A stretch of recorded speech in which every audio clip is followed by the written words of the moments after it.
हिंदी में यूपीएससी की तैयारी से संबंधित प्रोग्राम्स को देखने के लिए सब्सक्राइब करें स्टडी IQ-IAS हिंदी। नमस्कार, स्टडी IQ-IAS हिंदी में आपका स्वागत है। मैं हूं अमृत उपाध्याय। देखिए, खबर आई है safer smarter faster all you need to know about India's new E passport. E passport आजकल खूब चर्चा में है, बल्कि पिछले कुछ महीनों में और कई सालों से ही चर्चा में है, क्योंकि ये बहुत पहले से तय था कि ई पासपोर्ट आने वाले समय में आएगा। लेकिन अब वो समय आ गया है जब भारत ई पासपोर्ट को देशव्यापी स्तर पर पूरे देश में लॉन्च करने की घोषणा कर चुका है। तो ये पासपोर्ट सेवा प्रोग्राम PSP 2.0 के तहत ले आया जा रहा है, और इस इलेक्ट्रॉनिक पासपोर्ट के बारे में जो भी जानकारी आपको चाहिए वो हम इस वीडियो में डिस्कस करेंगे। आइए देखें, सबसे पहले खबर क्या है भाई। खबर यही है कि पासपोर्ट सेवा कार्यक्रम 2.0 जो कि हाल ही में अनाउंस हुआ था, उसके तहत ई पासपोर्ट की देशव्यापी शुरुआत की घोषणा की गई है।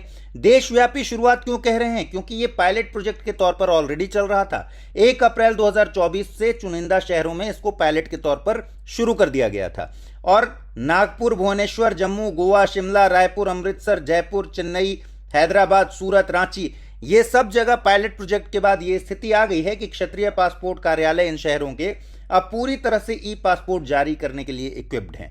लेकिन सवाल है कि भाई ई पासपोर्ट में ऐसा क्या बदल गया जो ट्रेडिशनल पासपोर्ट में नहीं था? तो आइए देखते हैं उसके बारे में। देखिए, यहाँ हमारे विदेश मंत्री ने हाल ही में एक एक्स पर पोस्ट किया था, जिसको हम ट्विटर कहते थे पहले। उस पर इन्होंने पोस्ट करके बधाई दी थी और पूरी बात बताई थी। यहाँ पर सवाल है कि भाई ई पासपोर्ट क्या है। देखिए, ई पासपोर्ट या इलेक्ट्रॉनिक पासपोर्ट क्या है, इसको ऐसे समझिए कि ट्रेडिशनल पासपोर्ट कहीं नहीं जा रहा। ट्रेडिशनल पासपोर्ट की तरह ही अब भी पासपोर्ट मुहैया होगा, सबको मिलेगा, लेकिन उसमें एक इलेक्ट्रॉनिक डिवाइस लगा होगा। तो एक तरीके से कंबाइंड पासपोर्ट है। ऐसा कोई नहीं है जैसे ई सिम होता है, फिजिकली ये वैसा ही होगा जैसा पहले मिलता था। पारंपरिक जो कागजी पासपोर्ट है उसके साथ अत्याधुनिक इलेक्ट्रॉनिक पासपोर्ट को शामिल कर दिया गया, दोनों को एक साथ।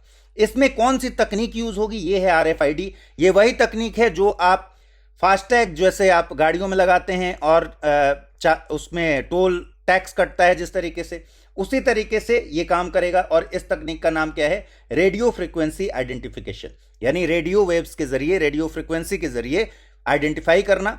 यही इस तकनीक का नाम भी है, और नाम से ही स्पष्ट है कि कैसे काम करता है।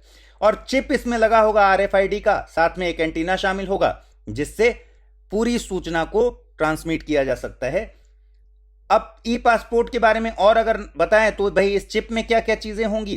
तो नाम, जन्म तिथि, पासपोर्ट नंबर और बायोमेट्रिक डेटा जैसे फिंगरप्रिंट हो गया, डिजिटल फोटोग्राफ हो गया, ये सब महत्वपूर्ण जानकारी इसके भीतर होगी।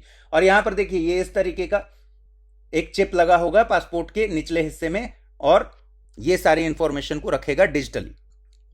सामने के कवर पर ही एक छोटा सा सुनहरा प्रतीक होगा इस तरीके का, और बुकलेट पर डेटा प्रिंटेड होगा। जैसे बुकलेट पर, ट्रेडिशनल बुकलेट पर डेटा प्रिंट होकर रहेगा और चिप में डिजिटल रूप में उपलब्ध रहेगा।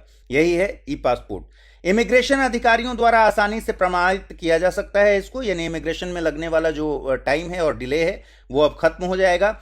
और पासपोर्ट की जालसाजी से अब बचा जा सकता है। नकली पासपोर्ट जैसी जो समस्याएं हैं, जिसके चलते बहुत बार बड़े टेरर अटैक्स भी हुए हैं, उन धोखाधड़ी वाली गतिविधियों से बचने का उपाय हो जाएगा ई पासपोर्ट की वजह से। मौजूदा जो वैध पासपोर्ट धारक हैं उनके लिए ई पासपोर्ट अनिवार्य नहीं है। इस बात को समझना है कि ऐसा नहीं है कि अब सिर्फ ई पासपोर्ट ही बनेगा।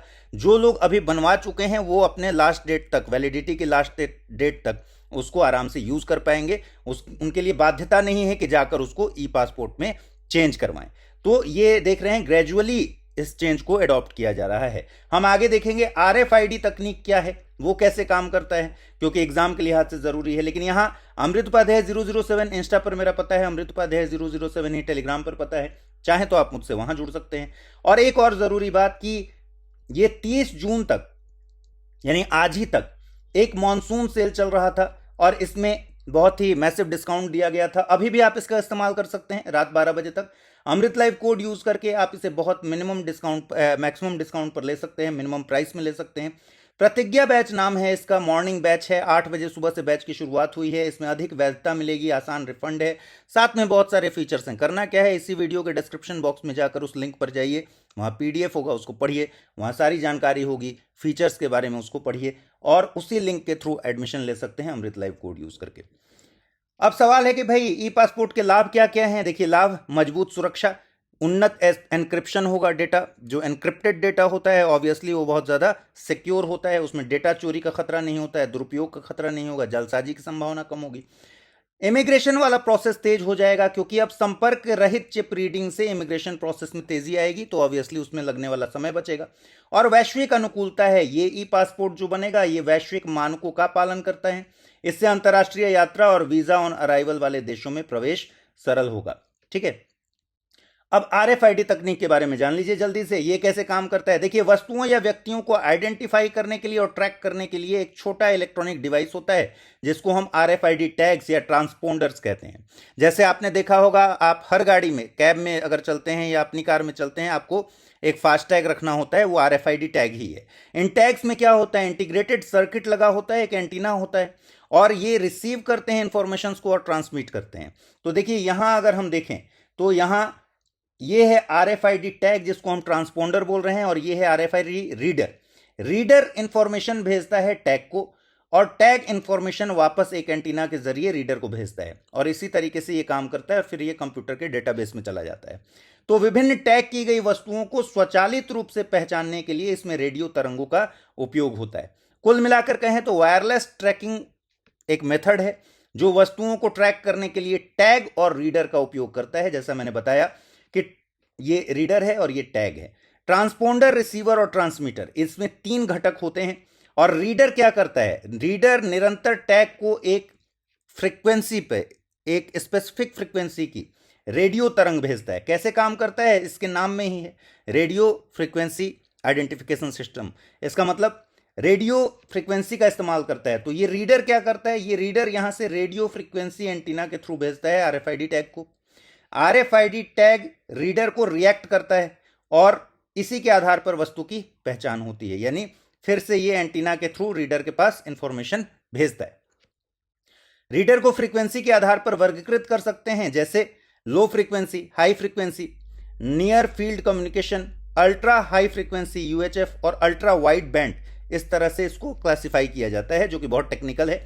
हेल्थ केयर, लॉजिस्टिक्स, परिवहन में तो आपको पता ही है फास्ट टैग्स, मैन्युफैक्चरिंग, कृषि, इन सब में इन टैग्स का इस्तेमाल हो रहा है और फ्यूचर में आने वाले समय में काफ़ी ज़्यादा इस्तेमाल और भी होगा, और अब तो पासपोर्ट में भी इसका इस्तेमाल होगा। तो ये पूरी जानकारी थी इस बारे में, लेकिन एक क्वेश्चन तो बनता ही है। क्वेश्चन नंबर 23 देख लीजिए।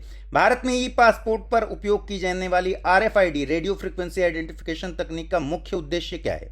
पासपोर्ट की वैधता बढ़ाना, डेटा सुरक्षा और फर्जीवाड़े को रोकना, यात्रा समय को कम करना, या फिर कागज की खपत को कम करना। इसका आंसर आपको कमेंट सेक्शन में देना है। इस वीडियो को लाइक करना है। अगले वीडियो में मुलाकात होगी। ख्याल रखिए अपना, ठीक से पढ़ाई कीजिए। नमस्कार। हिंदी में UPSC की तैयारी से संबंधित प्रोग्राम्स को देखने के लिए सब्सक्राइब करें स्टडी IQ IAS हिंदी।